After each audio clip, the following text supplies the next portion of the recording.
So now we look at the 20 qualities of a wise and of a successful person. The 20 magnificent qualities of a wise and successful person as expounded by the enlightened master. Right? And the first quality, friends, is humility. Amanitvam, says the Lord in the Gita. This is one of the finest qualities that a human being can develop and practice and eventually make it his second nature. And this quality of humility comes through knowledge. So the more knowledgeable you become, the more humble you become. It's a law. And the opposite of humility is arrogance, is the sense of ego. So you see, friends, what happens is when you gain material prosperity or when you gain some success, some achievement, some name, fame, power, some position, some status, the first thing that happens to you is you get a vanity. You get a pride. You get arrogant and egoistic about your success and achievement. You know who I am? You know who you're talking to?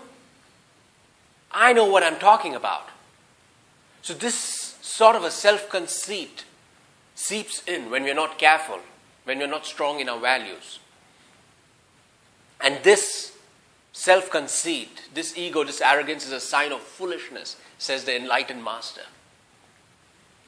In fact, there's a beautiful hymn in Sanskrit, and it's called Guru Vashtakam, in which this great philosopher, he asks this rhetorical question, so what? Tata Kim is the punchline, which means so what? So you could be the richest person in the world, Tata Kim, so what? You could be the most powerful person in the world, Tata Kim. You could be the most handsome person, you could be the most beautiful person, or you could be the most knowledgeable person, Tata Kim, so what? Asks the master. It means nothing. Big deal.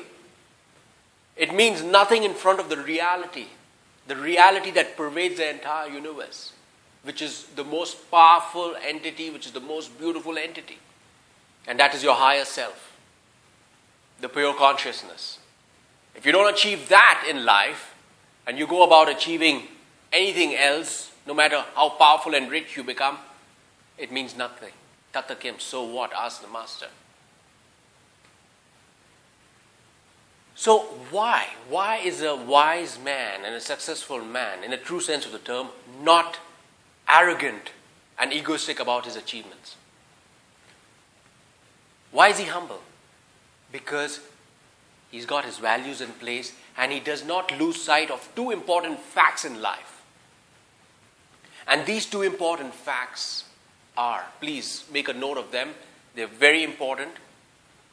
Number one, whatever be your achievement, friends, however rich or powerful you may be, the fact is you can never ever take full credit for that success or that accomplishment.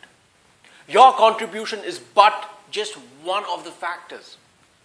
In fact, your contribution is infinitesimal. In every accomplishment, in every success of yours, there are innumerable people and innumerable factors that have contributed towards your success. But in your excitement, you lose sight of this fact.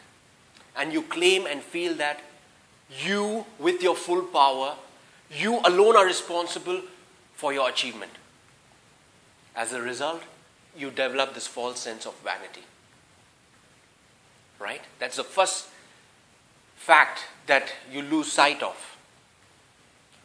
The second fact of life that we lose sight of in this self-conceit, in our arrogance when we gain material prosperity or some success, some achievement in life is, even if you have contributed towards that accomplishment, if you think clearly, and as vouched by all enlightened masters, all intellectuals from time immemorial, that talent with which you have accomplished your achievement, that talent, really speaking, is a gift from the Almighty. It's a very important point. There's no exaggeration. If you think clearly, you'll come to the same conclusion. That talent is a ray of God's glory expressing, manifesting through you. But in self-conceit, you forget this fact too.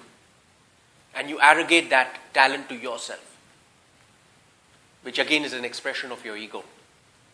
So you forget two facts. Remember this. Number one, the contribution by others. It could be your family, your kith and kin, your parents, your siblings, your subordinates, your colleagues. So many people have contributed towards your success.